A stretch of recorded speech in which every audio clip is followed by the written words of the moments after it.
Well, hello everybody. Welcome to Potsquatch Growers. That's right, it's the Sunday live stream show. Just a minute here while I get everything pulled open here so I can actually see what people are saying. Just a moment. Turn off the audio. All right. Now, let's get back to the beginning here and say hi to everyone. Just a moment. All right. It's a little chilly out here today. Whew. But we'll be good to go. All right, let me go back to the beginning here and say hello to everybody. What's up, Ganja Wizard? What's up, Stuart Parkins? What's up, Canabra? What's up, Keeping Up with Elijah Pilgrim? Good evening to you, my friend. Yes. What's up, Kevin Unterberger? What's up, Johnny Summertime? What's up, Hard Rock Pop? What's up, Snowflake the Boss? What's happening, Irish Wanderer? Greetings back to the lands of Spuds and Cabbage.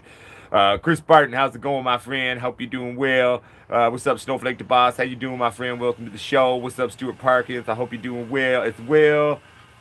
What's up, Just Puff? What's up, Kevin? What's up, New Grower 420? Peter, welcome to the show. What's up, Jeff Alexander? What's up, Cultivador JP Grows? What's up, Charles F. Rain Sr.? What's up, Just Puff? What's up, Finger Lakes? What's up, James Leach? What's up, Cultivator JP Grows? Daniel Andrasi, what's happening? Michael Aisha, what's up, Mike? Kyle Ferguson, what's happening? Miguel Rodriguez, Kingroichi 9219, Ganja. Okay, I think I did. Nope. Busby, Dylan Sib, how's it going? Jay Stanfield, all right. Woo! There we go. We made it through. How's everybody doing today? I don't know if any of you got a chance to see the new cooking episode that we released yesterday, but if I do say so myself, was pretty happy with that one. I definitely really liked how that kind of came together. Really, we were trying to kind of make it a little bit more dynamic, a little bit more interesting to watch, but at the same time, I didn't want to edit it afterwards, right? Like I just wanted to be able to sort of put it all together. So we actually shot that just clip by clip by clip, no edits, and just slapped it together. And in the end, yeah, for the most part, worked. I was quite happy with it.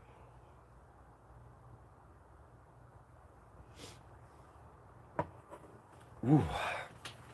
And I'll tell you, that burger definitely had some chutzpah to it, I'll tell you.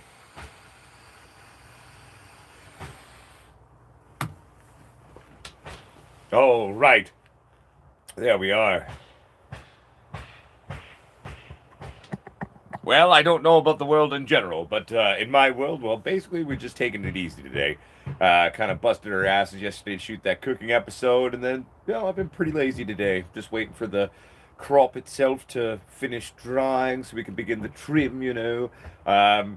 I got a lot of work to both clean up and break down the lab, as well as kind of reorient a bunch of things in there, just because I'd like to switch it around in the way we've got it set up a little bit. So over the next couple of days, man, that's what I'm gonna have to be doing.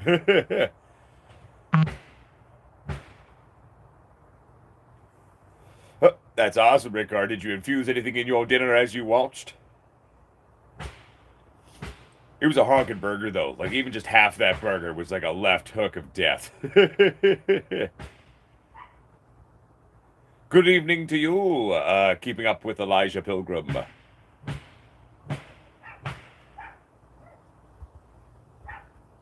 Motherfucker Jones. What's the best place to buy seeds online? Go. Well, I don't buy seeds typically, so I have no real input on that. But anyone else out there, feel free to share some suggestions there to my friends. I'm a Green Planet guy, Dylan Zib. So I've been using the Green Planet newts now, but a year and a half maybe now or so. And I've been really, really happy using the Green Planet nutrients. So I used their 3-part system with their ProCal add-on. Last run we were playing with their VitaThrive, the liquid weight, and resin. So yeah, no, I've been really happy with them, I tell you.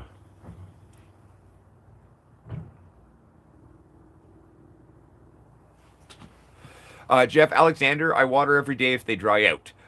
So depending on the plant, depending on the size of your bucket, will be a big contributing factor as to whether or not you water every day. If it's dry, I do. If it's not, I don't. So really, at the end of the day, it has nothing to do with it being Pro Mix or HP or anything like that. I'll water it in or water it when it needs it. So sometimes, you might get away where you're only watering every couple of days. But if you're running a kind of lower relative humidity in your environment, with some slightly higher temps, maybe, then they're definitely going to dry out a lot quicker. When you're running AC and with cooler temps in your grow, typically, that's going to slow the rate at which your plant is absorbing its water. All right. Nice, Rickard. What's up, Mike, the Safer Ride Squatch?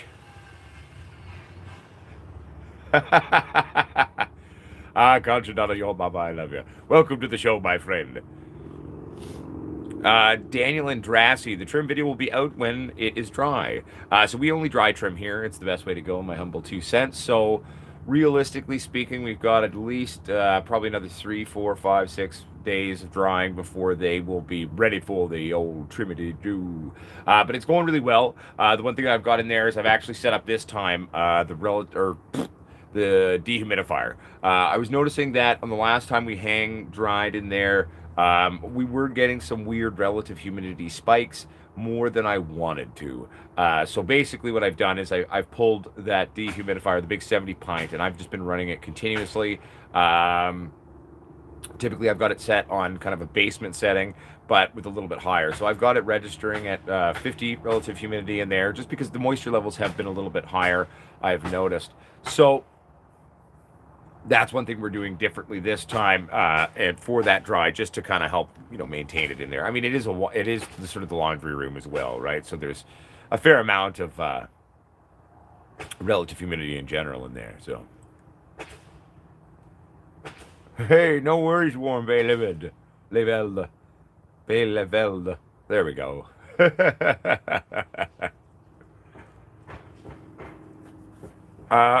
Hulkamaniac, we're going to be doing the pink kush again.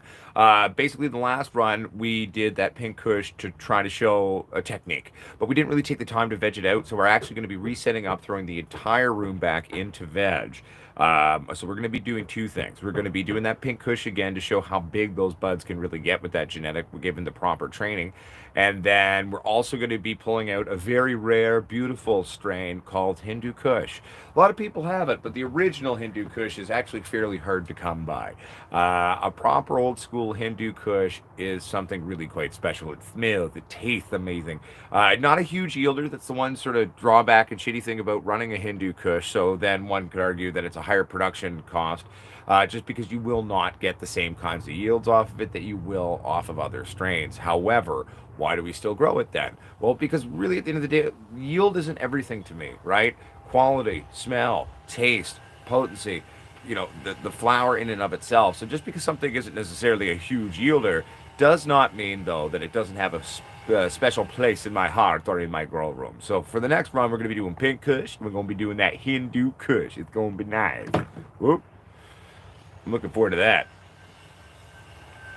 Oh, just neighbors working on their houses and shit. There's someone working over there, another person working over there. I can hear them kind of going about it.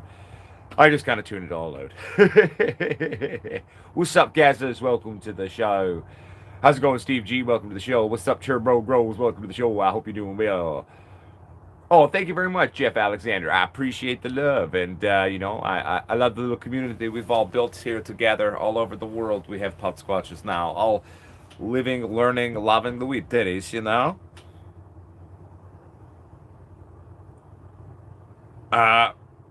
If I were to make, I could make an infused maple candy. I've never seen an infused maple candy done. Maple sugar candy, though, definitely when I was a kid was one of my favorite things.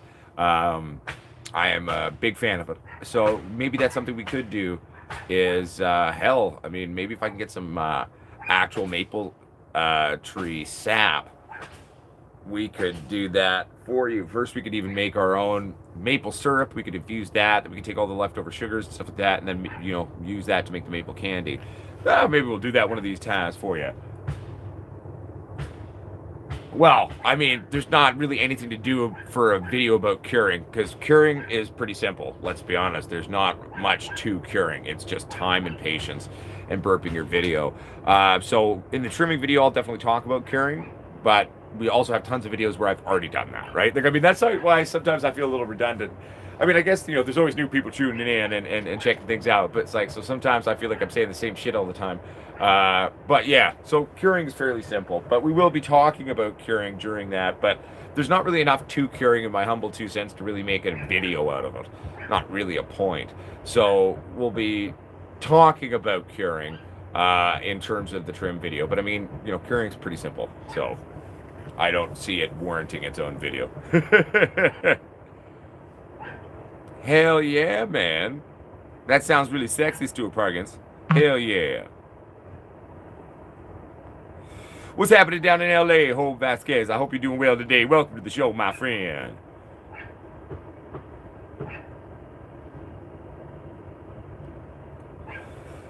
Jose Canal says, I have burn spots on my fan leaves. Did I devastate my plant? Well, I'd have to see it. I mean, how bad are those burn marks, and how did they set in? OM says, my outdoor 2 plants have not switched into flower yet. They are clones. I live in Saskatoon, so it's snowing here soon. What should I do? Bring them inside.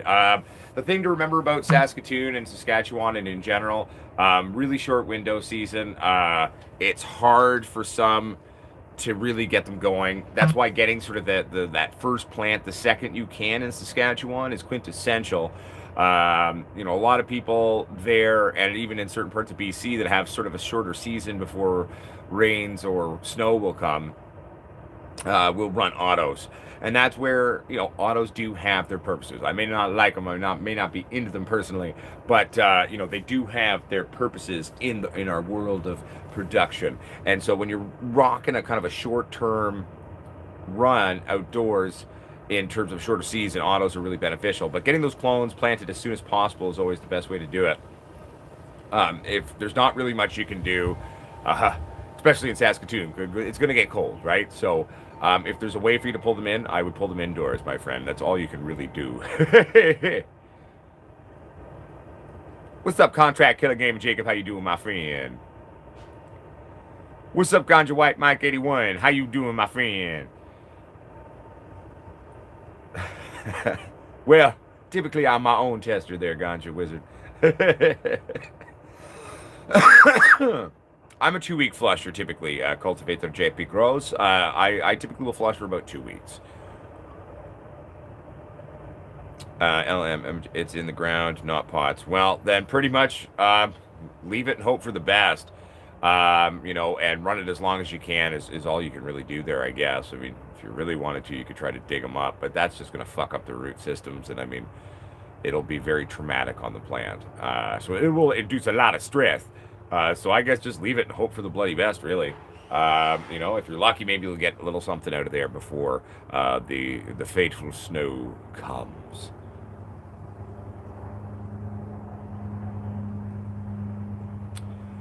Yes, so Rick R, typically why I like to infuse my burger patties and let them sit for 24 hours is I like allowing that to sort of sit in the meat and just sort of kind of come to terms with the fat and everything like that. Plus, I find it really, it perfects the flavors. If you go too quickly into it, you might have a stronger pot taste, which, that's one of the things that I'm always trying to reduce when it comes to kind of cooking with cannabis, is that I'm trying to, make it taste good. Right? Like, I mean, it's going to be effective no matter what. I mean, especially if I'm using the shit that I make. But trying to do it in such a way where we're going to tone down that kind of weed taste, because not everybody likes the taste of weed. I mean, that's just, I personally like it. But I mean, at the end of the day, that's why we try to kind of do things to both, one, help potency, but also, two, to help those flavors not be too strong. What's happening in Hightower Gardens? Hey, Josh, I'm on day 20 of flower, so roughly 3 weeks. Did my final defoliation, and on my berry rock candy buttercups with smells are starting to develop, and they smell so sweet. If I had to compare it, it would be close to kind of a blueberry. Okay, very cool, man. How's it looking? Oh, you're not too late, Justin Rave. Don't worry. We are only 14 minutes into the show, my friend. What's up, Leon Wilkinson? How you doing? Big shout out back to the UK for you, my friend.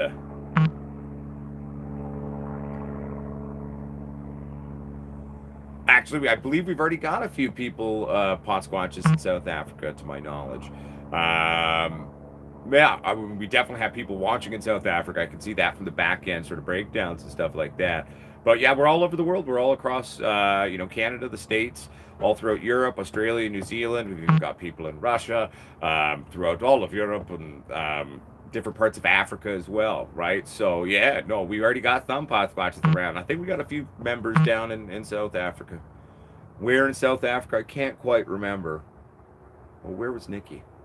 He was, yeah. He's definitely in South Africa. I'm trying to remember where he was. I don't know. It's gone.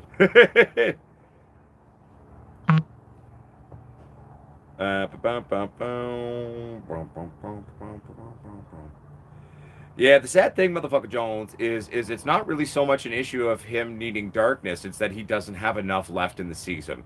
If they're not flowering yet, it is basically the end of August. You've got 4 to 6 weeks realistically, probably before the snow starts to show up in Saskatoon. So really, just hope for the best. Your days will be short enough to trigger flowering now. So let's hope you can get kind of at least something out of it. It's not really long enough though, so I don't want to get your hopes up too high. I mean, who knows? Maybe Saskatchewan, Saskatoon area will luck out and have a really long season, and you won't get snow till November. I doubt it though, but we will see. Do I defoliate all throughout flower? Yes. So basically, I typically will do mild selective defoliation all throughout flower. Didn't do it on the last run, but often in the last week. So that last week of flush, I'm going to go through and I'm going to do a big pluck as well. We call it the pluck. That triggers your buds to kind of densen up, trike out, and kind of help with that final push of their last week there. But yes, I do defoliate mildly throughout flower, especially if I've got a bunch of stuff that's kind of covering up stuff. So I'll definitely get in there and just to kind of open things up, help that light get in there, and keep the weed titties happy. You know what I'm saying?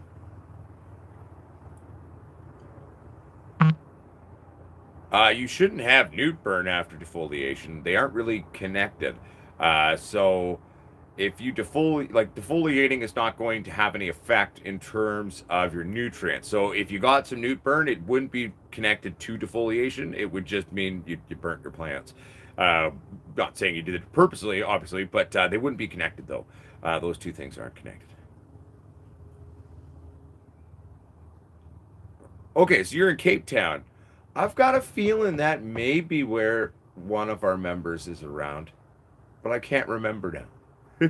I'll have to message to them and ask. Where in South Africa are you? Yo, what's up, Kyle Homewood? How you doing, my friend? Welcome to the show. Cultivator JP Grows. This is my first indoor grow. Just wondering how beneficial the last few days of darkness are before you harvest, and is this a must-do? It's not a must-do, but I definitely think, in my personal 2 cents, it is a very big benefit. Doing 48 hours of darkness just really helps to do a final push and use up all those last sort of easy accessible sugars in the plant. That's going to then turn into doing a final push on your trichs, on your resins, on all of the terpenes and flavonoids in there. So really, I've not done it, and then I have done it, and I've done it with the same strain and a bunch of different strains consistently to sort of test it out. Could it be psychosomatic? Sure. I mean, I wasn't testing flavonoids and terpene levels and cannabinoid levels in between the two experiments because, well, that'd get really expensive really quick. But to me, it works. I notice a stark contrast between the smells and tastes and final potency and finishing flavors of my cannabis when I do that final 48. You can even go up to 3 days. I've left it for up to 72 hours before myself. The one thing I was sad about this time is since it was quite humid, I had to run the dehumidifier a lot off and on, which really made it so that I couldn't really drop my temperatures too much. Because the AC wasn't quite staying on top of that, especially given how big the 20s were and then how hard we were flushing for the last week, especially really flushing heavily. The relative humidity in there was just such that I had to run that dehumidifier.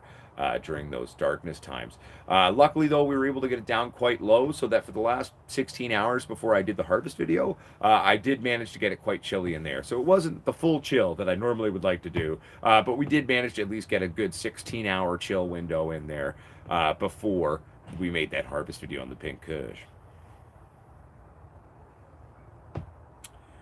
How do I treat hot soil before a transplant? Well, cut it with not hot soil. So, for example, like Fox Farm, for example, is quite hot. Happy Frog can be quite hot.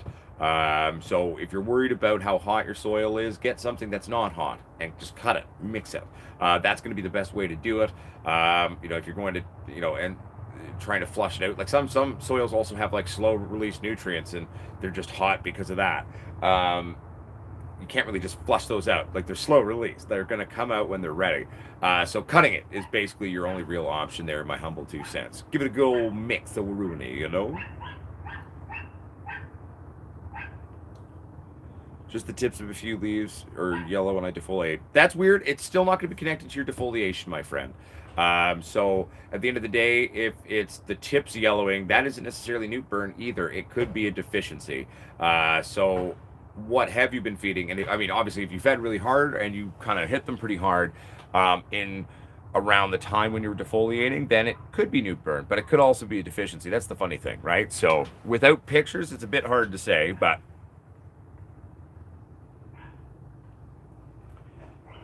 I smoke it, Ganja Wizard. That's where it ends up. This is a personal medical grow here, so everything I grow here is for my own personal consumption. Sadly, the Canadian government has made it such that it's basically impossible for any actual grower or normal farmer type person to really get into the game. Sadly, in Canada, we don't really have true legalization. What we have is, in fact, it's legal for them. It's legal for the government, and it's legal for the rich. The only people who can actually engage in the space and participate are those who have bajillions of dollars. For us to start a tiny boutique farm way back when we were trying to do that, it was going to end up costing us well over $700,000. And that wasn't for a big farm. It was literally to do an indoor facility that would have been at maximum allowance. I think I could have gone as big as 2,300 square feet. So a small house. Basically, that's all I was allowed. And that would cost me the better part of $1 million. That's when we shifted gears and said, well, there's no way in hell we're going to be able to engage in the space. So how for me can I fight? How can I stand up against the corporate conglomerate takeover? Well, then I shifted gears and said, fuck it. We'll just keep teaching everyone to grow their own. Fuck buying weed from anybody. Grow your own damn weed, and we'll teach you how to do it. And then our company decided to start selling equipment. So we're the lighting brand now, right? We're going to be starting the online garden supply store. Eventually we're looking to become the #1 stop shop for anything growing that you need on terms of online stuff, right? So that's kind of where we shifted our gears, because it's something that's at least doable. But sadly, it's not legal in Canada for the people or a majority of growers. We voted it in, then got pushed out of our own industry and basically told to fuck off, essentially. So so we're just licensed for a personal medical grow. In terms of how the Canadian law works, you can have 2 licenses to a property. So, I could become a compassionate grower for someone else. But I don't really have the space for that, to be completely honest. So I just grow my own little thing.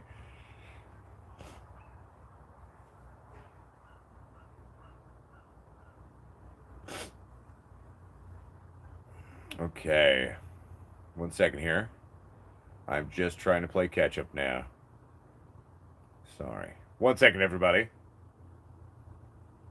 How do I treat hot soil before a transplant? We covered that.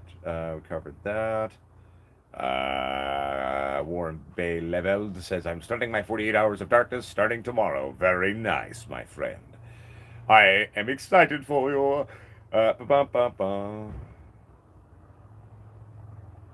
Oh, totally, Hope. I mean, you could do it 24. The bare minimum is 24 hours for the darkness period.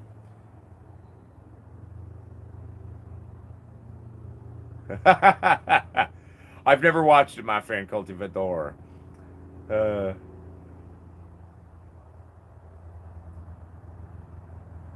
if I'm chilling them, what do I chill at? I typically like to drop them My temperature's down to about 6 or 7 degrees Celsius if I can get them there. That's kind of my happy place for doing the super chill. Ba-ba-ba-ba.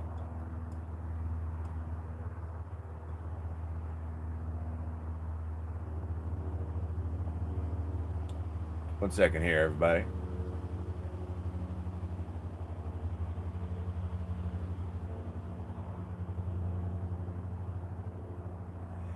Yes, it's called bud rot, LM. So if it goes brown and gross looking when it's drying, it means you've had bud rot happen. You need to remember that when you're drying your cannabis, it is still alive. It lives for many, many days after you cut it down. It's not like you cut it down and it's dead. There's still living tissues and cells within that plant. During this window of drying, as it's slowly dying, if your relative humidity is too high, you can either get mold or bud rot, and this can all still set in after harvest, okay? So that sounds like you've got some pretty bad bud rot is setting in that way. What it could also be too is pot goes brown and gross if you dry it in the light. You always got to dry in the darkness. Keep it away from the light. Light is not your friend when it comes to finishing the cannabis. It is your friend when you're growing it, but definitely not your friend during the drying process.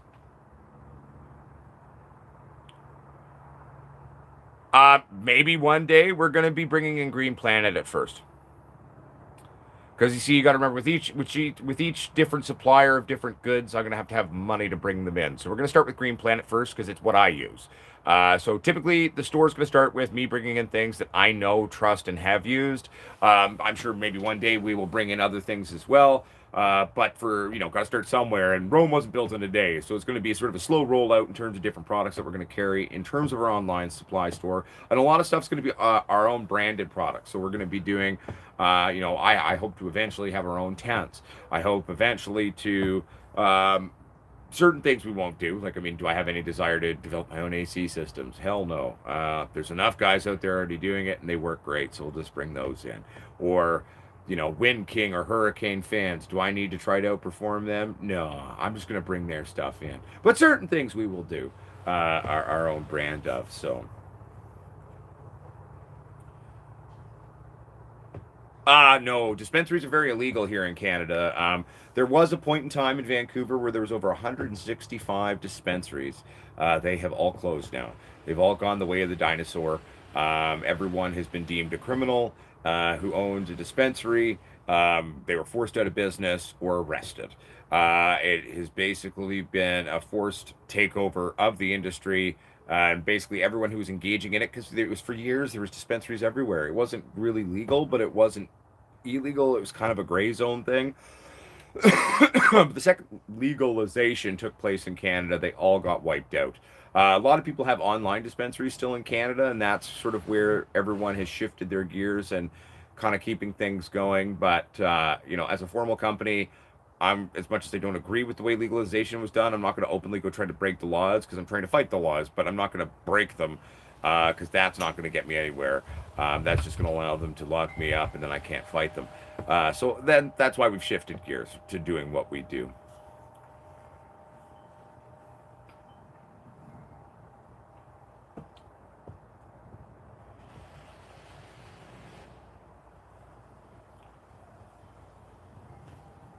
Hell yeah, smoke on. I like it. So Jose Canel says, "How do I know my plants aren't stunted? My plants are quite small still, and I've turned my lights up too. What am I doing? Maybe I'm expecting too much, but I've been trying to be patient."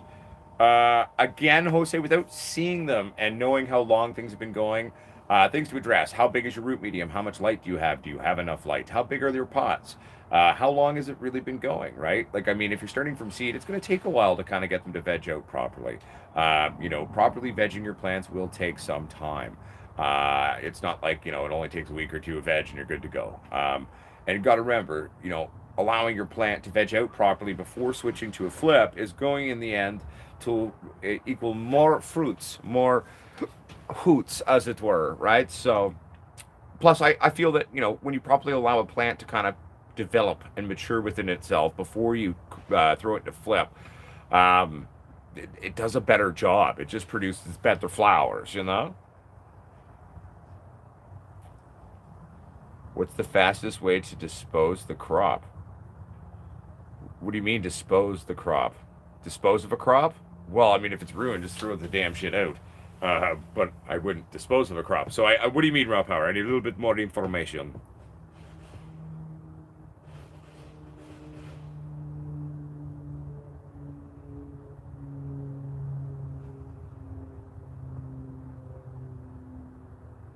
One second here, everybody. I am playing catch up. Kermit Frug. Thanks again for your tips. My first grow is making my friends jealous, and they've been growing for years. Hell yeah, Kermit Frug. Feels good, doesn't it? I'm very happy for you, and I'm proud of you, my friend.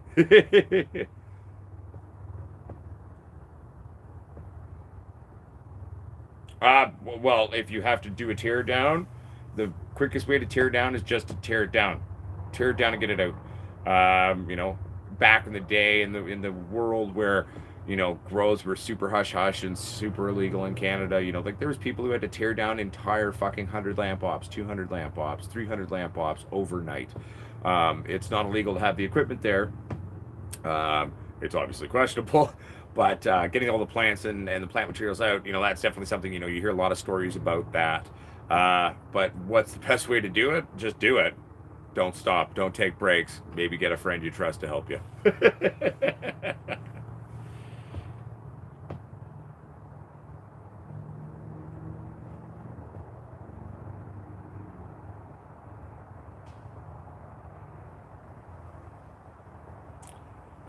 Alex Squatch says, made the choice to transplant my seedlings after 2 weeks from sprout. It looked like the tips of the leaves burned, but it's been 3 days now, and the damage has healed, and they're praying right now. Good. Alex Squatch, that's too early to transplant, my humble 2 cents. So, for example, like I often will start my little seeds if I'm starting seed in like a solo cup, right? But that solo cup, it's normally going to take at least the first 2 weeks to properly develop its root systems before it does a push. So I'm normally going to wait till it starts to cannibalize that first nodal level, indicating that it's kind of root locked a little bit. That's when I'm going to go transplant. I actually like to let my plants root lock a bit before transplant, because then when I transplant them, it's kind of like a root explosion. It's like a little root grenade. It's going to be like, ah! So typically, don't transplant too soon. That sounds like a too soon for me.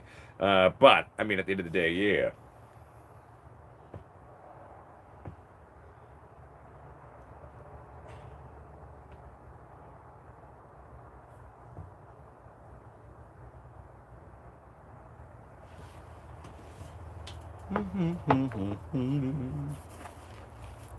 What's up, Snowflake? We're seeing you, Snowflake. I've been reading your messages. I don't know what you're talking about. If I missed one, I apologize, my friend. What's up, Mo Chronic? I am doing well. I hope you're doing well, too.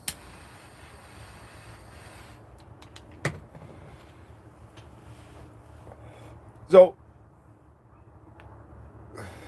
yeah, right? And clones are a little different, though, too, right? Like, so, Alex, you got to remember when we're starting from seed and, we've got our little sprouts going and our little seedlings, the first 2 or 3 weeks, that plant isn't necessarily focusing on upwards growth or developing its foliars as much.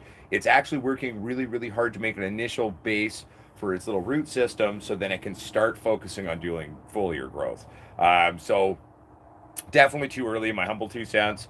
And like I said, I actually like to let them start cannibalizing themselves a little bit and root lock out. Another telltale sign that you've got root lock happening is then your leaves will start to dome on your new growth like this. I like a little doming. I like to let them or have them lock up a bit, self cannibalize at the bottom a bit, and have a domed top. Because when I do go and do my transplant, it's going to be like a root explosion, like I said, little root grenade going into your pot, right? Hell yeah.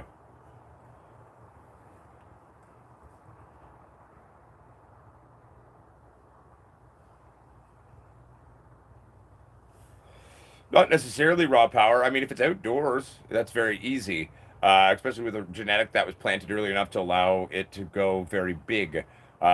Indoors, I highly doubt you did 6.5 pounds off of one plant indoors.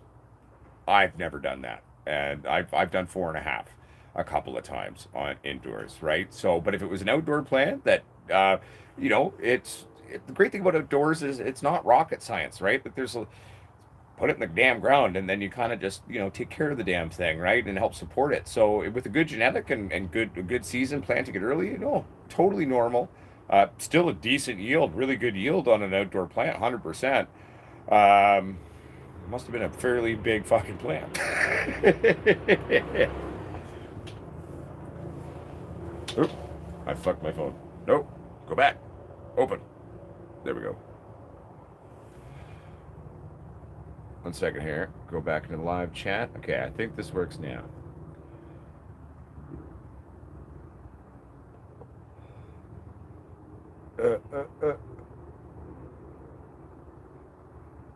Oh, I said hi to you, Snowflake. Go back to the beginning. I said hi to you.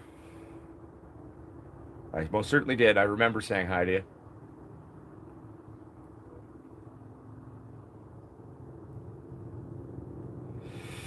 Yeah, I mean, I don't pH my water ever, right? So, if you've got water that's fairly off where you are, pHing obviously is advisable. I'm lucky where I live. The water here doesn't need to be pHed. Things that are a great natural pH that are optimizing for the plant, obviously coffee. Coffee is a great pH for your pot. Pot loves coffee. Another great thing that you can do to kind of just sort of optimize water is, like, let's say you got 2 or 3 gallons of water, squeeze a lemon into it. Go grab a fresh lemon, squeeze the juice out, put it in. That's going to help optimize that pH for you. And then you're not going to be worrying about pH up, pH down, and playing with all that stuff. I mean, I don't know. I just personally feel that people worry about pH, one, way too much, and two, they're always monkeying around with pH up and pH down. And I actually find it deters from the plant doing well, or, right? So, no, Kevin Unterberger, purple stems is a totally normal thing. Some genetics might be hungry when they do that, but most genetics that I know from BC, naturally purple on their own. It's not a sign of being bad. It's not a bad health thing. A lot of people on the internet seem to think that purple stems is bad. Fuck off. It's not. You're misconstruing a color. So if you see bright red, screaming red stems, often that will be indicative of a pH issue. But purple stems is totally okay, and is very common trait in BC indica genetics. So I wouldn't be freaking out at all. I get excited when my plants go purple. So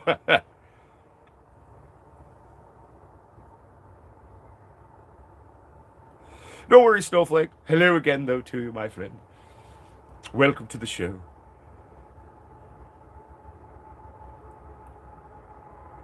What's up, Gorilla Grower? How you doing, my friend? I love purple stems. Purple stem good, in my humble 2 cents.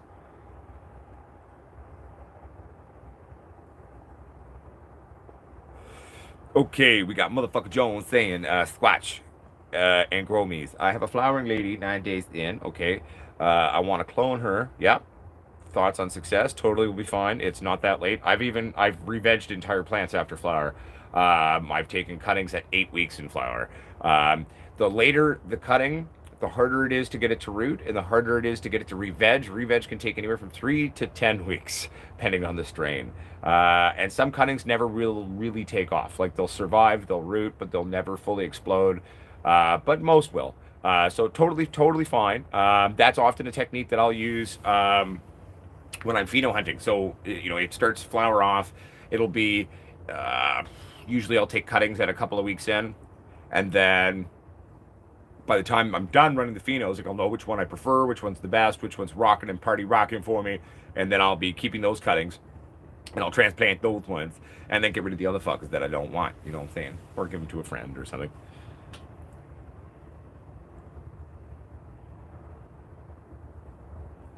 Oh, I hate that, Snowflake the boss. It's accidents happen. It doesn't matter how long you've been doing something, and it doesn't matter how long you've been growing. These things happen.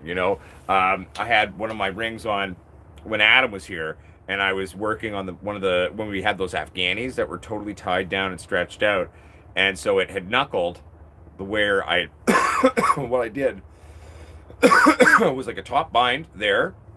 And then I pulled all the main segments out and up. For those of you who watched it, you'll know what I'm talking about. But then my ring popped the knuckle on it, and it I was like, cocksucker, no! I bound it. I actually tried super glue that time just for the fuck of it. I wanted to see if it would work. It does work, oddly enough. You can super glue your plant back together. Takes a little bit more super glue than I thought it would, and it takes a while to set. But for a really, really bad break, it's definitely an option. You kind of got to sit there for a while it sets up. But and I probably wouldn't do that again. I just wanted to see if it would work because I figured, hey, I cut myself open a bunch of times and I've super glued my wounds together, so I wonder if this will work on my plant. And but it's always bad luck. I hate doing that. But it doesn't matter. Like I said, it doesn't matter how many years you've been doing something. Mistakes still happen, and so don't be too hard on yourself, right? Even if you're an experienced grower making mistakes, that's okay. I make mistakes all the time. Oh, come on, phone. Go normal. There we go. One second here. No worries, motherfucker Jones. I just like saying your name. It's fucking fun. Motherfucker Jones.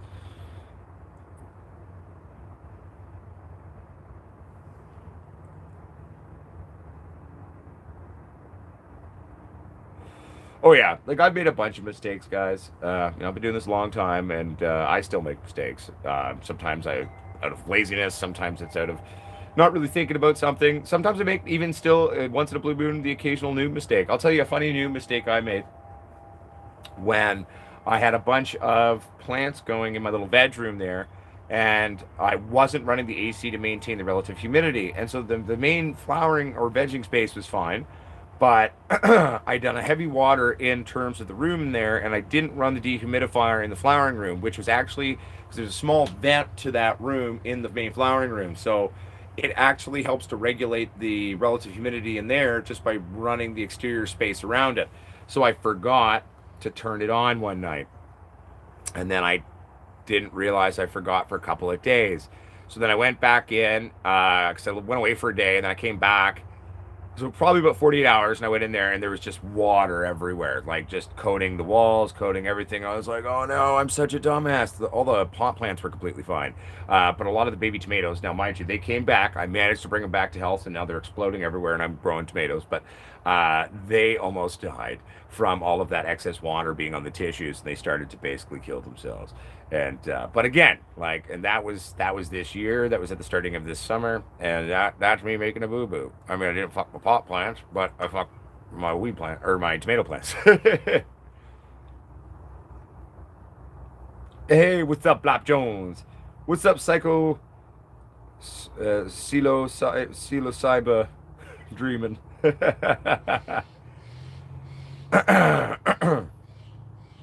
One second here.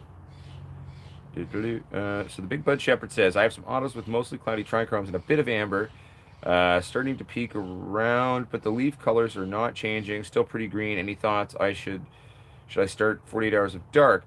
Um, it's all about where you like it to finish off, and some plants are never going to leach out their natural foliage much. Some plants will start cannibalizing themselves at 2 weeks if you're not feeding enough, but then I've seen other things, and they're long runners too. They'll be like a 12 13 week flowering window, sat dom, and they don't zap any of their own stored nutrition in those fan leaves. So just because you're not seeing those leachings happening on your fan leaves doesn't mean it's wrong. It doesn't mean there's something bad happening. It just means that this plant isn't doing it. But it doesn't have to do that. Like, it doesn't always do that, right? So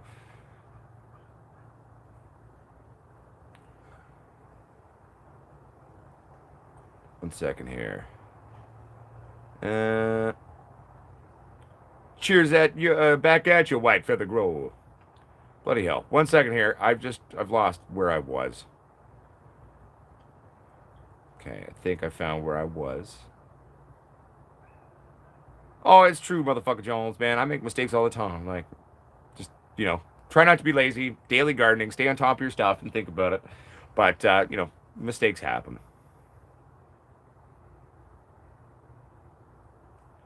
Well, Johnny Summertime, what you're describing is pretty much sort of my early growing years of just getting mad at myself and stuff like, God damn it, you idiot. You know what I mean? But that's how we learn. We learn more from our mistakes than we do from our successes, right? You learn more from a bad film than you do from a good film as a filmmaker. And the same is to do with cannabis, right? I've learned vastly more from my mistakes And that's what truly made me the grower that I am now and the grower that I will become one day. It has been the mistakes and sort of the learnings, right? So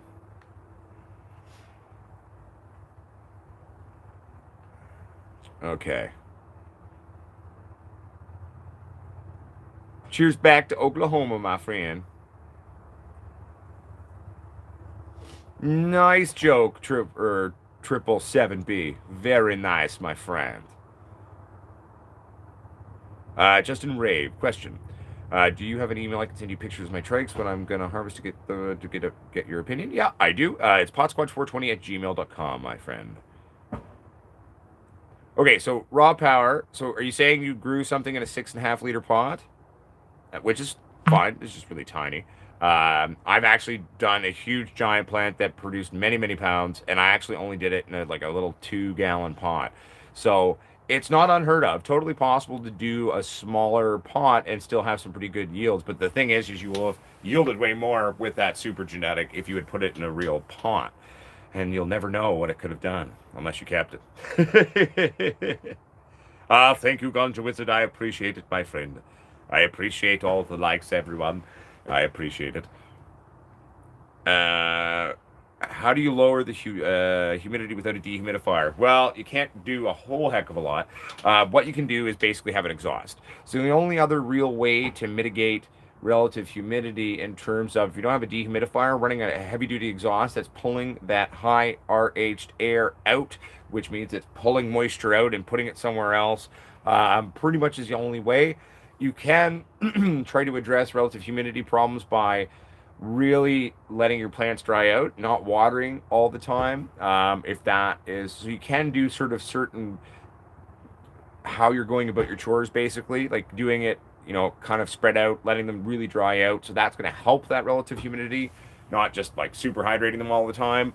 But at the end of the day, nothing really beats a good dehumidifier.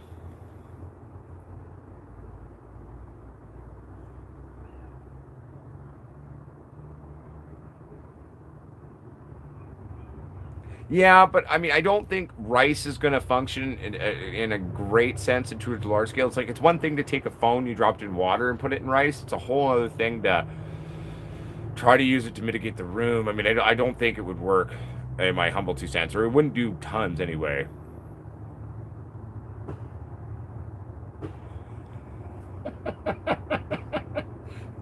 Joe. Well, let's go this way. Sometimes it just takes a while to learn the lesson.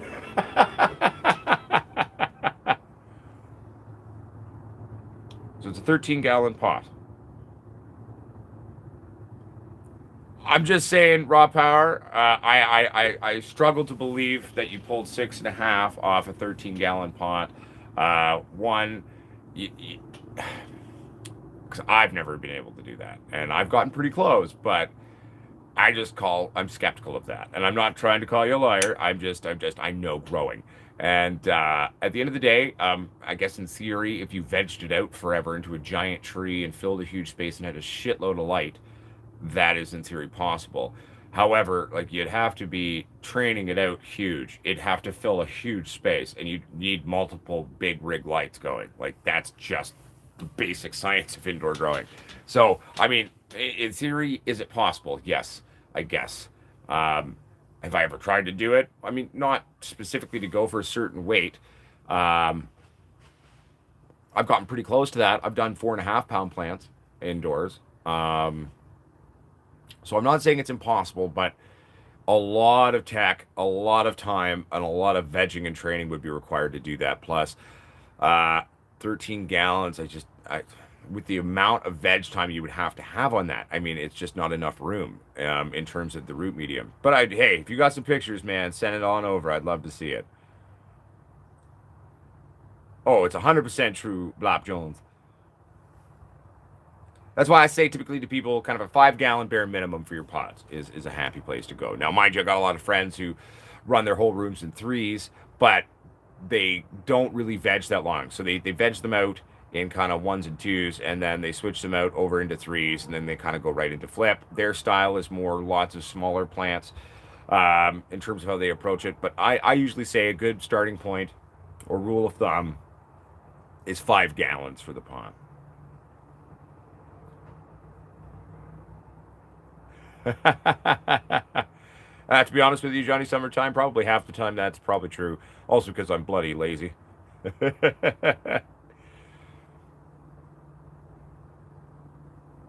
No dome. Rent a hubby. I never use domes anyway. Domes just lead to mold often. If you want to be successful monster crop cloning a cutting, I would actually just do a straight water clone. Put it in a damn glass of water. I think that one is some of the most effective ways to keep it going. But yeah, if you use a dome, it's going to mold on you, especially with those flowers on there. So remember, weed titties, they rot. Like, I mean, they're like the fruit, right? So no dome. I'd go straight water cloning until you get some basic roots, and then just transplant them and then let them do their thing, and then they'll keep working away on re-vegging for you.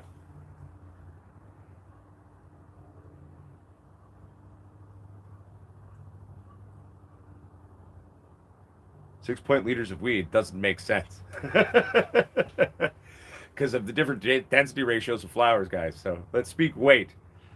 That makes sense to me.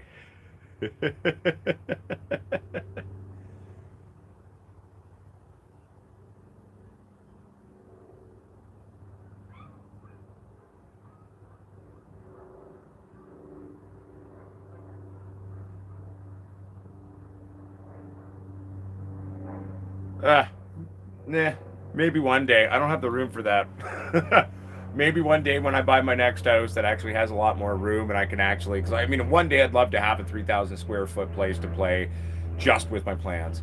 Do a bunch of different flowering rooms so I can do a bunch of different experiments. I mean, one day I have every intention of trying to get into a better house, a bigger house with more space, where I can have many different rooms where I can do tons of different experimentations on the channel for everybody. I think that'd be fun. I'd enjoy doing that. You know what I'm saying? One day, right? It's all about slow baby steps and working towards a goal, right? So.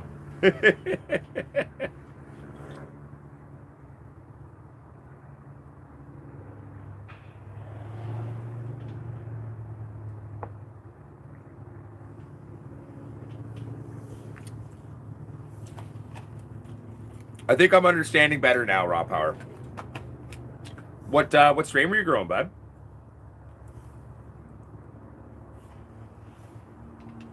Well, Mountain Mike, I mean, yield is still important, obviously. I'd rank yield at maybe number 3 or 4 on the scale of importance, because cost of production, right? You don't want to waste all your time to produce nothing.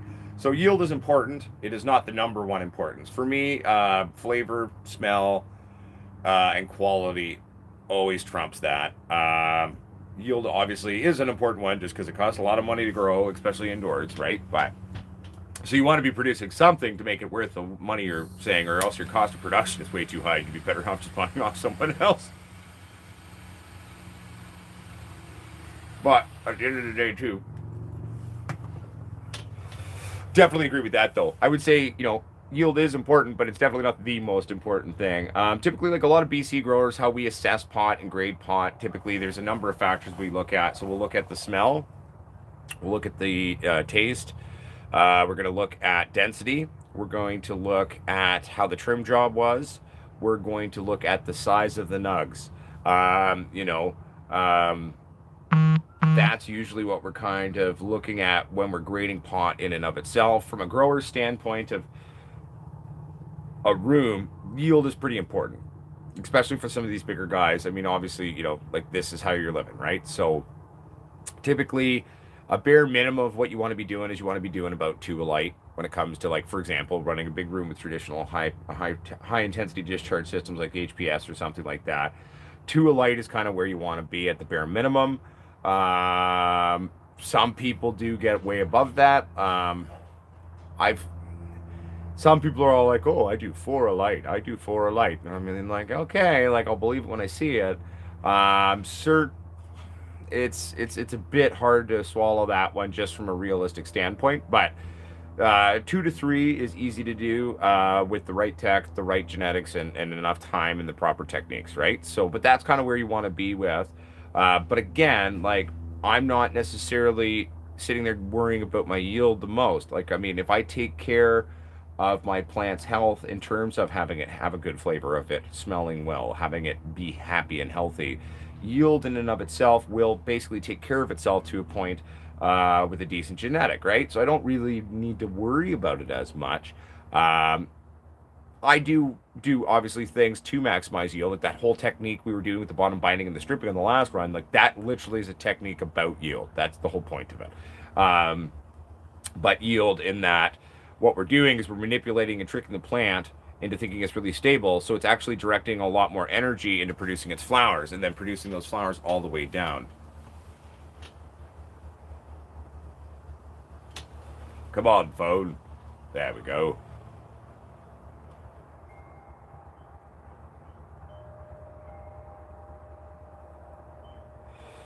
I'm doing well, brother Rick 702. How you doing, my friend?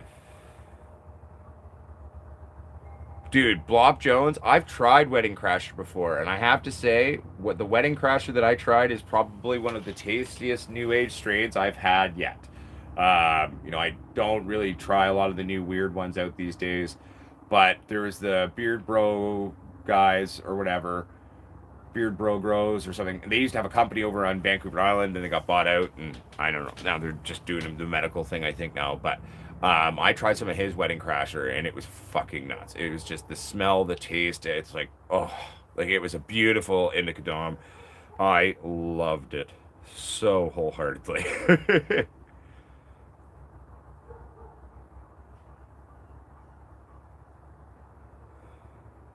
Yeah, so Jose Canela, how do you know? Well, I mean that basically, when you're trying to hunt for pheno or decide on what's a good phenotype, you want to be basically looking at the plant structure, look at nodal spacing, look at how she yields, look at what she yields. That's a really important one. So, how did that flower finish off? What was that time window? How long was that running window?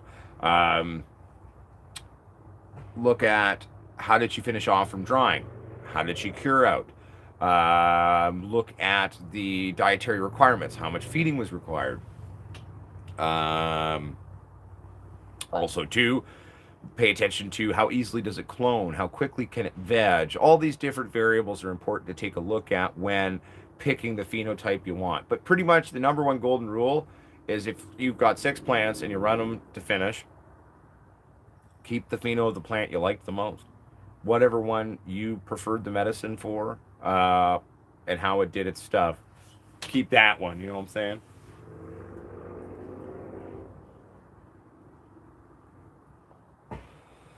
Okay, one thing here.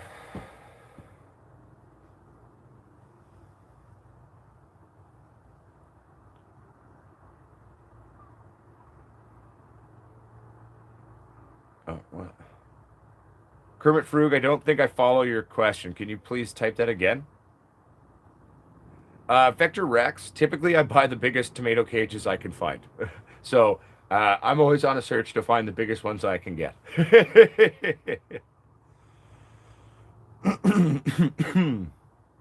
I love a good Granddaddy Purple. Raw Power, that's a good strain. Hell yeah, Beavis698. You stay lifted as well, my friend.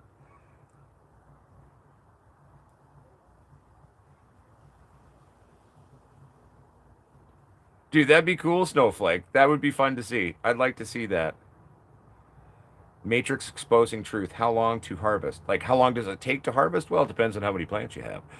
Typically, how we go about it is I do a dry trim. So basically, I'm just cleaning up the plants and then I take the whole thing down. So harvest in and of itself is fairly simple and straightforward. And it'll be a direct function of one, how do you approach it? What processing steps are you doing at harvest? Are you doing a harvest and trim or are you just harvesting?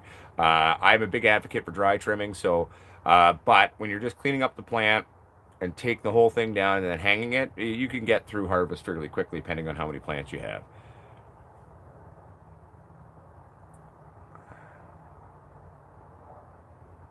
Okay, one second. Oh, and so Alex says, in terms of yield, what is acceptable minimum in a 5 gallon pot? Don't really ever think about yield to the pot size.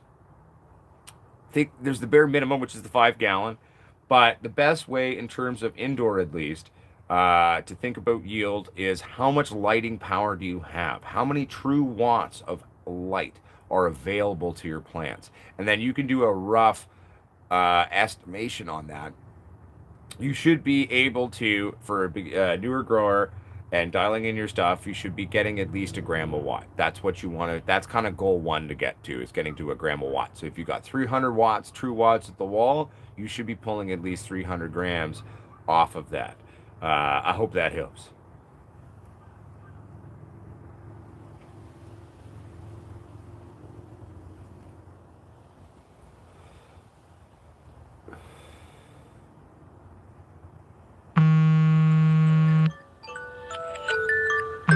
Sorry, everybody. I forgot to turn the alarm off. There we go. Sorry about that. All right. 1 second here. There we go. Okay.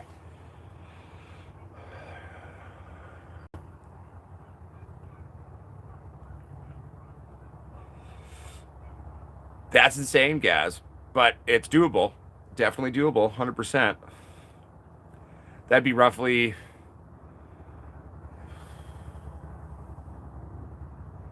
What do you say? You got 32 ounces, which is...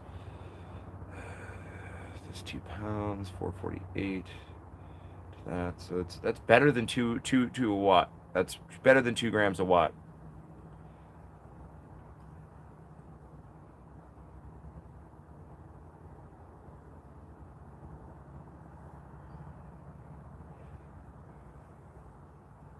Yeah, no. Wedding Crashers is sexy as fuck, Blob Jones. Hey, if you ever had a few of those beans that you'd be willing to let me try out, I'd love to take a chance at growing it. Just because I've seen what some of the phenos can do. When I saw what Beard Bro Grows from the island did with it, I like, this is good weed. I like it. Glenn Wells was actually the one who introduced me to that strain, and I was a big fan of that.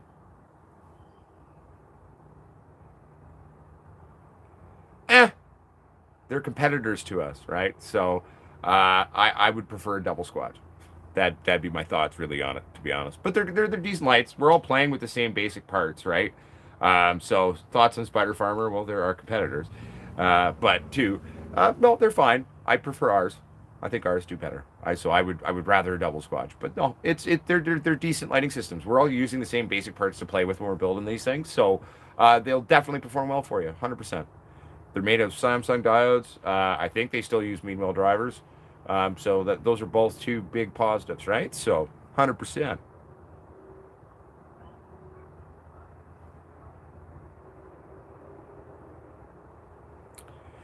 Rent a hubby, Killer Bubba. Sounds like someone's just changed the name of a Death Bubba, to be honest with you, because Death Bubba is what I know as a strain, and it's a very prevalent strain. I mean, I've never been as wild about the Bubba Kush strains as everyone else seems to be. I like them. They definitely smell and taste cushy. I've had some good ones. I just don't. I think in the terms of the world of Kush, I don't think they are the quintessential pièce de résistance of Kush. Never felt that way. Definitely feel that they are, some people like really love Bubba Kush and like, hey, power to you. I like it. I will smoke it. I will grow it. But at the end of the day, I've never been a huge Bubba guy. But some of the older ones were fun to play with. They could be a little finicky though at times too.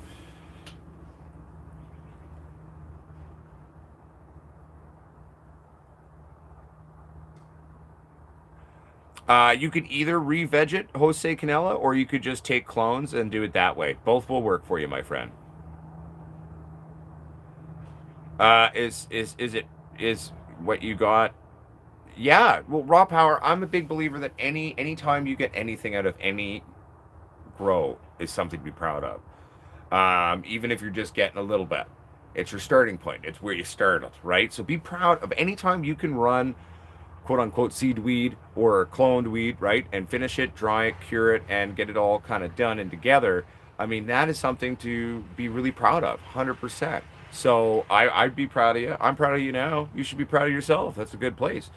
Just always remember, you can always get better at things. You can always learn more things and always keep yourself growing as a grower. But you know, if you successfully run a plant, if you successfully harvest that plant, dry that plant, cure that plant, man, I mean, be proud of that. That's a beautiful thing to be proud of, man.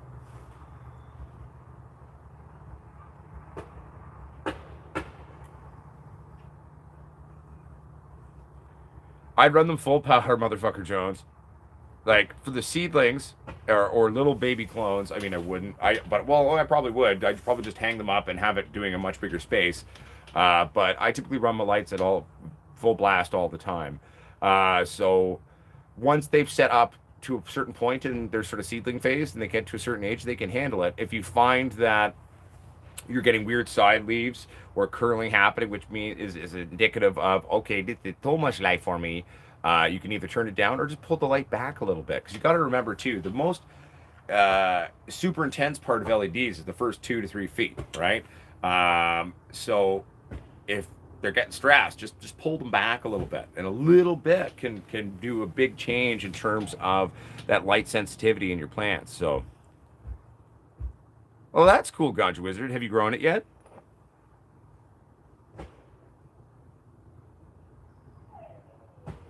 Yeah, no, I was a big fan of those. Those are actually some of the things we are going to be making an attempt to bring back in terms of our seed lines. You know what I'm saying?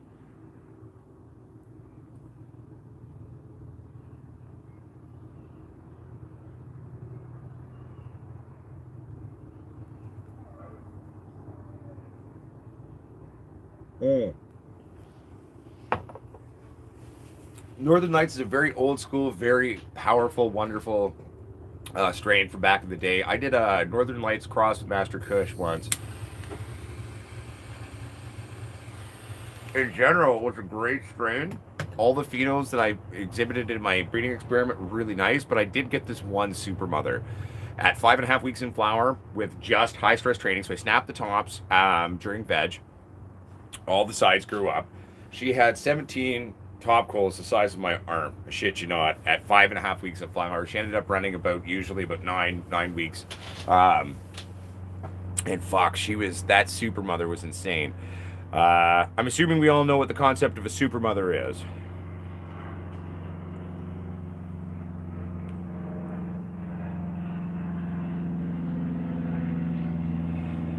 I'm assuming you mean glue strains, not actual glue, right, Mountain Mike?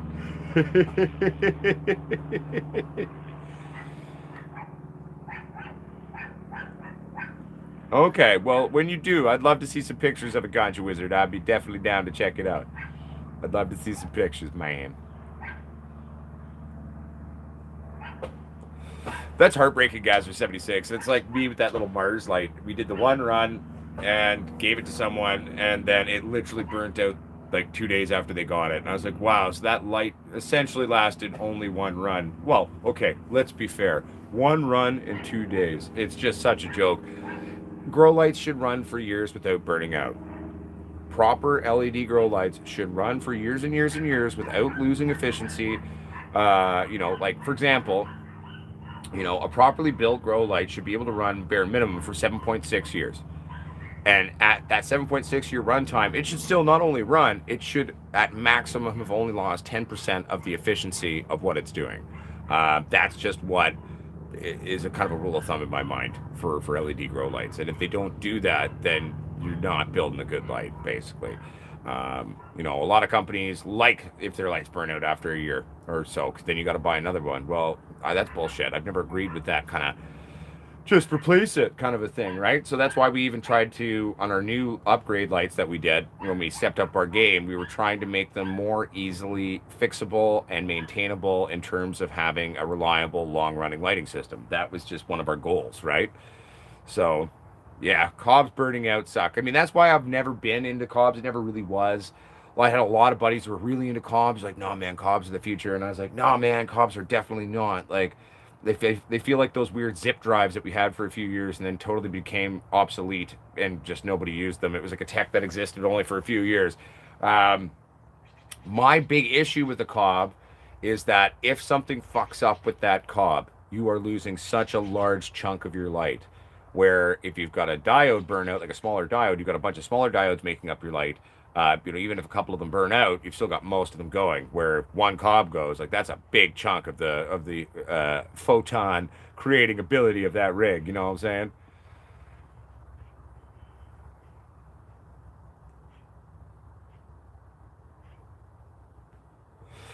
I don't know if I've tried Northern Hash Plant. I've had Northern Lights and Hash Plant on their own. I'm a huge fan in general of Hash Plant. Yeah, right, Mountain Mike. Optics aren't cheap, but then they function like a cheap light. I remember when Gaz was telling me about that. It broke my heart on his behalf.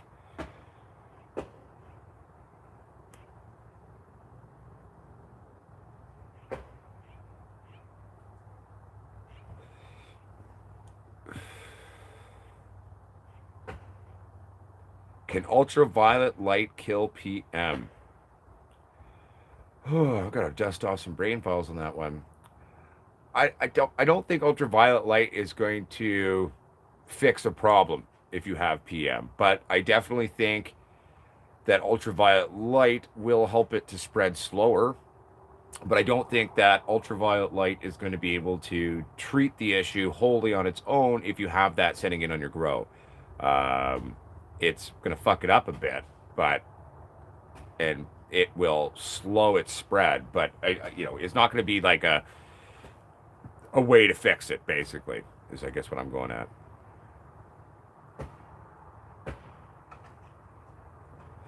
Well, I mean, they draw power. They're big lights, right? So I run mine at around 600, 620 watt at the wall. So, and then in terms of the amperage, I mean, they're not bad. They're definitely vastly better option than running HPS. You get more light for less power with LED in general.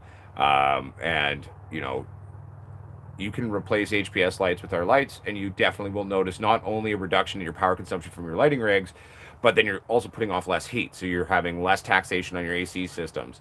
You're having to water less. So your secondary systems will not be as taxed. So that means less power, also less people hours going in and having to do work like watering all the time, right? And all this and blah, blah, blah, blah, blah.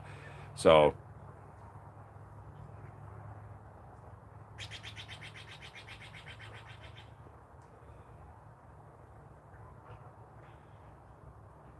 could it create a super mold? I don't know. I don't think the mold has the capability to mutate such that it would become a super mold, but you never know. Who knows? Maybe super PM. That's what's going to happen to growers in 2021. The onset of super PM.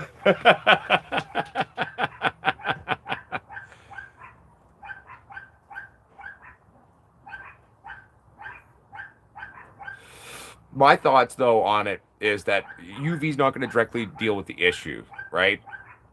Plus, the levels of ultraviolet light that would be required to potentially maybe nuke the fucking system of the spores and all of that. Like, I mean, fuck. Like, I don't foresee that being good for the plant. So,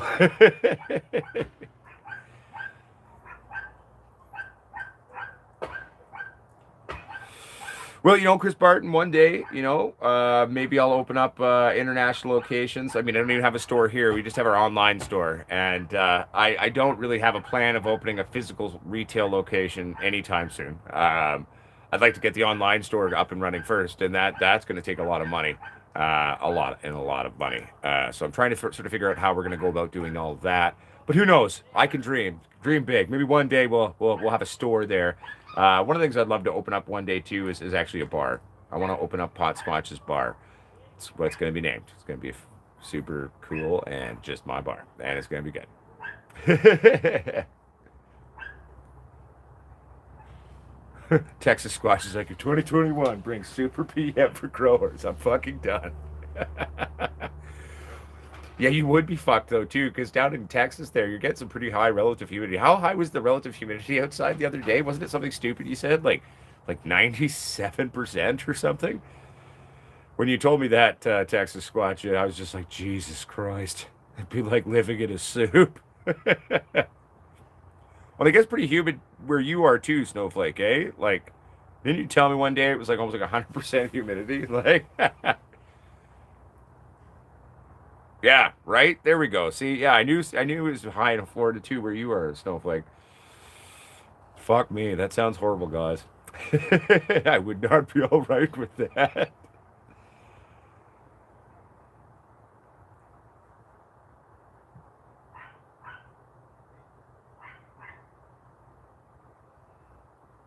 Oh yeah, like Blob Jones. Like I remember back in the day when I was using HPSs a lot. Like fuck, man, like those things are hot. You get like on a foot and a half of 1,000 watt HPS that's been on for a number of hours. Your hair's on fire.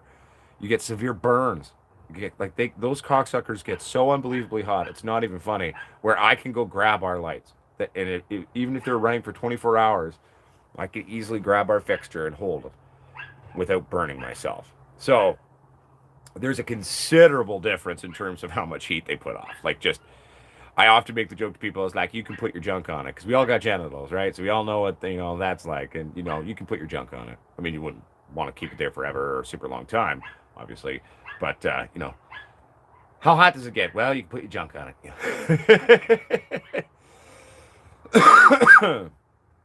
it. Michael Wallace, if you pollinate a female autoflower with regular pollen, what will happen? You will have some plants that have an autoflowering genetic and some plants that don't. You're going to have an intermix. Hey, cheers to Oklahoma, man. How you been doing, White Feather Grow?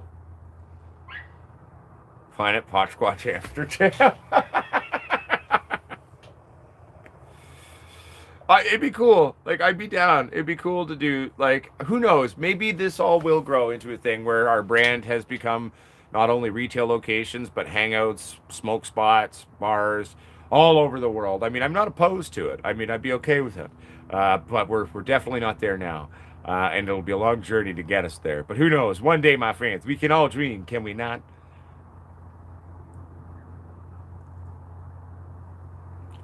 Yes, so Smoke Your Own. We do the two shows that are scheduled and always the same time every week. So we do a show on Wednesdays, and that starts at 2 p.m. British Columbia time. And then the Sunday show, we start that one at 3 p.m. now. Every Saturday now, we release the cooking show. That is obviously a pre-recorded episode, so that kind of comes out, so it's not a live interactive thing. We just released the one yesterday. So basically, weekly programming, what do you have to look forward to that's scheduled? You got your Wednesday show, like I said, at 2.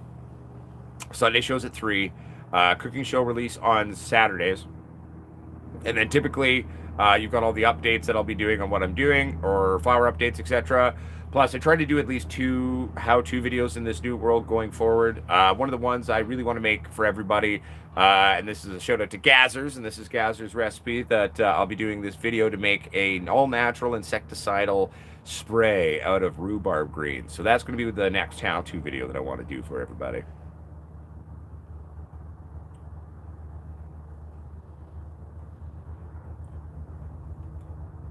But anyway, so I hope that helps answer your question there, my friend.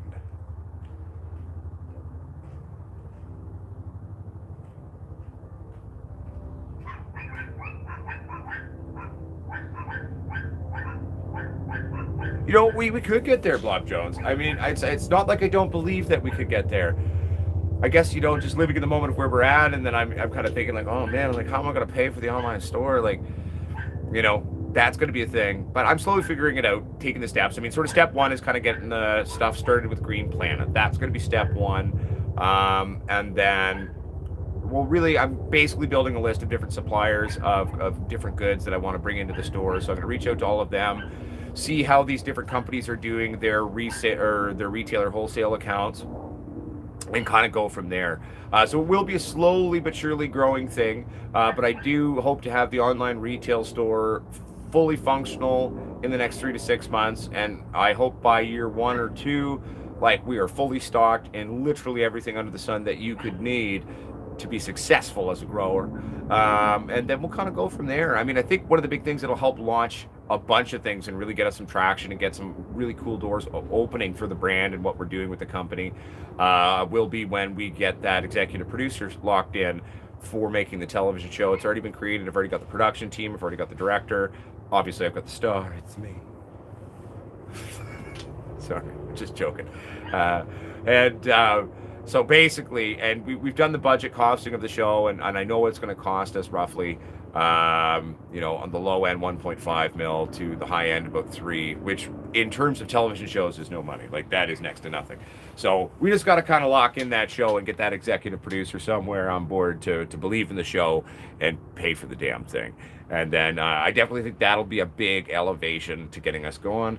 I hope that, 2 to 3 years from now, we've got our full seed line available as well. Like, that's another thing I really want to bring out for everyone, and start bringing some of these old genetics back and creating stable things again, and taking the time to properly get stable things for people and get that out there. Because, I mean, seems as the years go by, good, stable, reliable genetic sources get less and less and less. And so, we got to act now if we want to kind of preserve some stuff. So that's kind of what I'm thinking.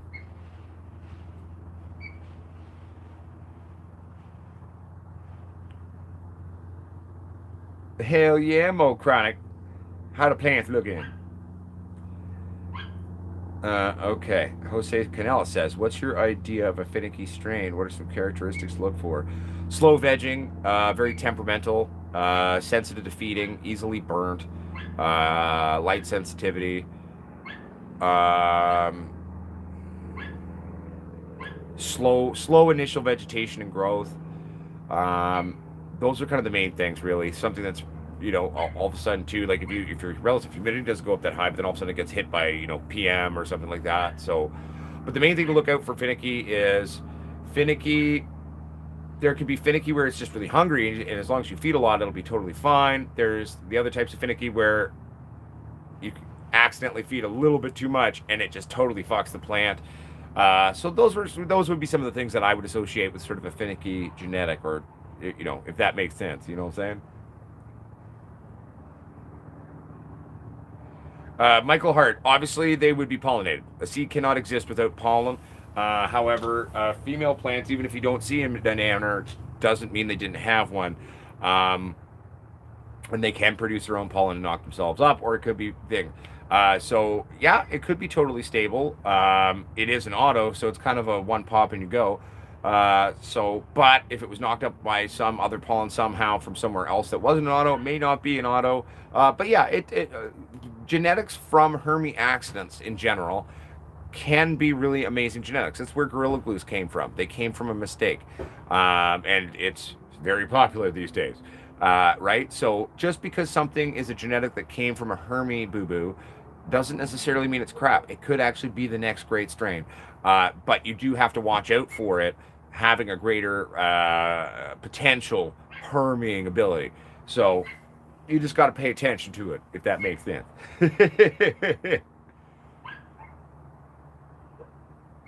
uh, I don't know if I do that, Kenneth Walls. Just keep air moving in there all the time. Keep your fans on. You don't need to blow dry them. Yeah, I mean, I guess if you wanted to, but I wouldn't turn on the heat. Keep no heat, just air. No heat. Heat bad.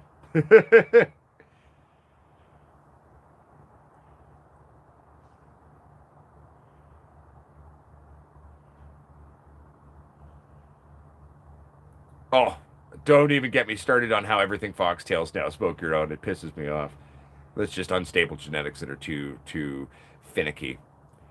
Everything foxtails. Back when I was a new grower, nothing ever foxtailed ever almost. Like foxtailing was a rare thing, and now it seems like everything you see, even in high times, are on the internet now. Everybody's shit foxtails. And that just comes from unstable genetics and people not taking the time to do things properly, is my humble theory on that. ah, so your issue with that, Fry Guy 420, is you always start autos in their finishing pots. You don't transplant autos, okay? So you're going to finish your autos or start your autos in their finishing pots, because what those autos are going to do is they're going to start mapping out their available rooting area. And once they kind of have an understanding of how much space there is, they're going to eventually prepare themselves to go into flower. So I'm not surprised that one died. Uh, you know, it must have just been finicky. And it was just like, nope, not enough room, kill myself. But then the fact that the other two are only 5 inches tall, that totally makes sense as well. So, yeah. What do you mean by a regular seed, Jose Canella? Anything that came from a hermy is going to have a feminized nature to it. So that's how we make fem seeds, is we force hermy plants and then they knock themselves up. And it's a female pollen, like it's a male pollen with female genetics built into it. So that's actually, though, how we do feminized seeds. But it's with a stable genetic, it should be done with the stable genetic, and then we force it to fuck itself, basically, and its sisters. But if you do have beans that come from a hermy boo boo, typically those are going to be essentially a feminized seed. Yes, they might be more prone to herming on you, whether that is initial hermy from the get go or herming later on via nanner action. You'll have to wait and see. But yeah.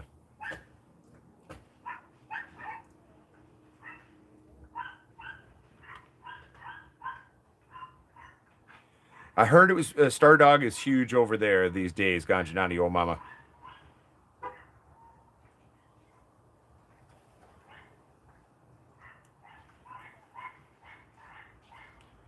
Really? I never had any issues with Promex organics ever.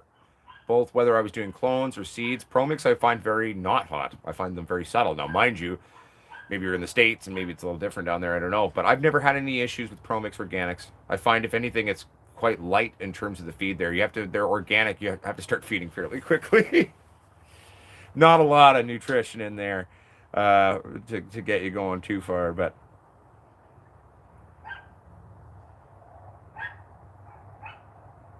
yeah, no worries, Frat Guy 420. See, it's all about learning, right? You know, and never beat yourself up for making mistakes. You learn from mistakes. That's the best way to learn.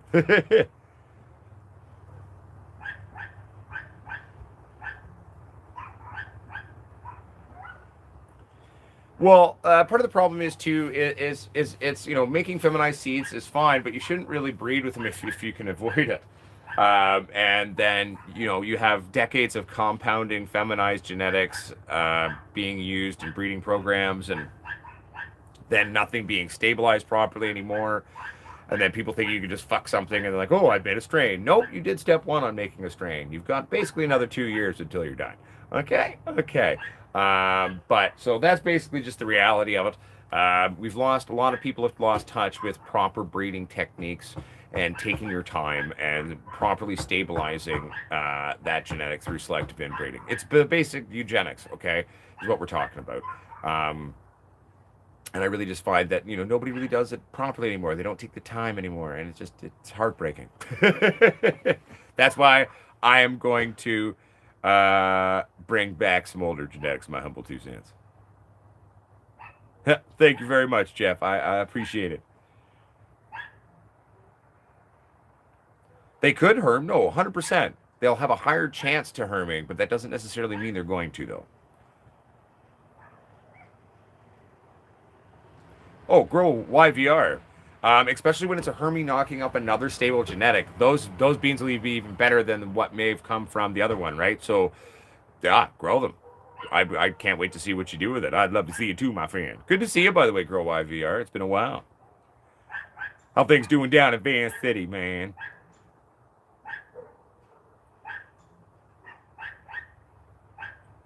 Yeah, no, for sure, Brad Jones. That sounds good, man. If you'd like to, you know, even just send me pictures or sometimes I'm around in the office and I can do a video chat.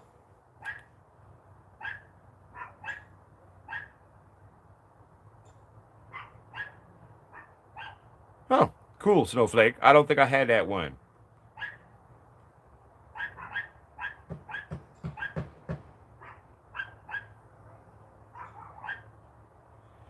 Yeah, so smoke your own. I mean, foxtailing is just a weird, and it's stress induced, right? So, but the fact is, though, right, like in an environment where it shouldn't be triggering stressors to cause foxtailing on some genetics, it is. Some genetics that foxtail really badly always. You can get away with them not foxtailing if you run a climate controlled environment with the elevated CO2 levels. I've experimented with some genetics, and it can stop foxtailing by upping that CO2 in the environment, my friend. Yeah, grow IVR. Hell yeah. But life's been good though? I'm glad you're here too, my friend.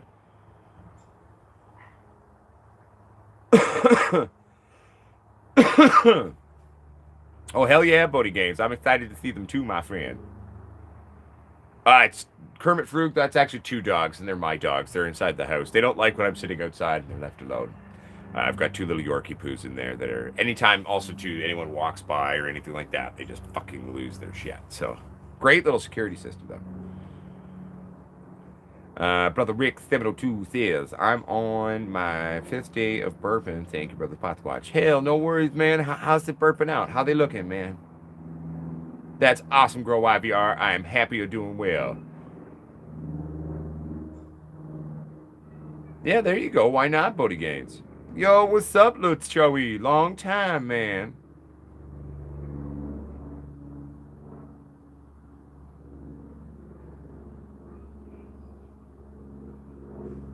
Oh, I think I have to go, shall we, into the settings on my channel to allow subtitles. Let me look into that for you, because that is a very valid point. There are a lot of people who watch our channel who actually where English isn't their first language. And let's be honest, one, with the weird voice, and the fact is I speak fairly quickly a lot of the time. That's probably a good idea. So let me look into that. Let me see what I can do, because I don't I don't want subtitles always on my videos, but there should be a thing where if I can say, maybe there's a way that I can get it so like you can turn on your end, like if you're at home, you can turn on the subtitles for the video. I mean, we'll see if it's able to do that, if it can keep up with following what I'm saying. It might not work for live streams. It might only be something I can do for videos, because I'd be really impressed with if YouTube was able to actually keep up with what I'm saying now and convert it instantly into subtitles. That'd be impressive. I don't think it probably can do that, but maybe after the fact, if you're watching the show afterwards, it could do that. I don't know. I'll look into it for you, Lutz, though. I'll take a look, my friend. See you later, Jose. Even though you're not leaving. Oh, wait. Texas Squatch is leaving. Okay, peace out, Texas Squatch. Keep it real, man.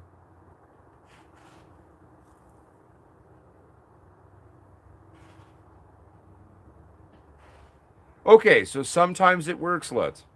I'll take a look at it, man. I'll take a look at the back end settings on the channel and see if there's anything I can tweak or fuck around with, or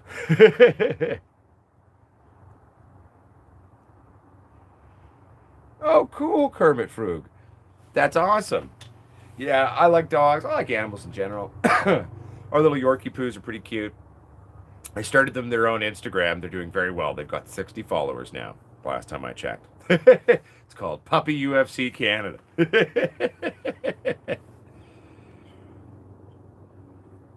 Hey, don't worry, Lutz. Because I have seen stuff about it, or like different things in terms of the subtitles and the back end stuff. I'm not great at YouTube, but even if I practice or work long enough on something, I can usually figure out what the fuck's going on.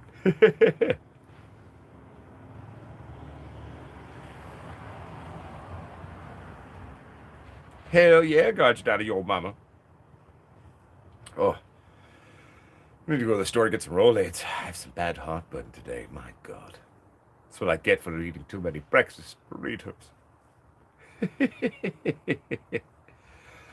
But anyway, everybody, I'm going to go work on tidying the house there, and then I got a bunch of chores to get to. I know it's a little bit shorter than we normally do on Sundays, but sometimes I'm just a little bit tireder than I usually am, and I have less energy today than I usually do. I'm a little tired, but long story short, we got the 2 shows a week now, so we'll see you on Wednesdays. Wednesdays are at 2. Sundays are at 3. That's British Columbia time. On Saturdays, we release the new cooking show. And so we released episode 3 yesterday. That was Potsquatch's Heart Attack Stroke Out Burger infused 5 ways. But yeah, check it out, everybody. And we're going to be bringing you some trimming videos when they're dry and ready to trim. We're going to be cleaning up and resetting up the lab and tweaking a few things in there and going full steam ahead and really cranking out some cool things for you on the next run. We're going to be doing a bunch more plants. We only had 6 plants last time. We're going to do a bunch more this time for you, and kind of throw the whole room back into veg for fun. We've got a bunch of babies ready to go that we've had vegging out slowly but surely in their little 1 and 2 gallon pots. So we're going to pull those out. We're going to do some topping, some training, and we're really going to kind of have a nice long window of veg, do a bunch of cool training to kind of fuck around with some stuff and sort of go big or go home kind of a thing. So anyway, my friends, thank you for tuning in to another Sunday live stream show. I'll see you soon. Keep it real, keep it sexy. Check out PotsquatchGrowers.com for all your swag needs, and eventually that's where you're going to find all your garden supply as well. We're also going to do all that stuff on Amazon as well. And check out Squatch Lighting Systems, brought to you by, powered by Soul Strip. That's right. You want to grow like Squatch? Well, starting with Squatch Lighting Systems is a great place to start. All right, my friends, keep it real. Bye!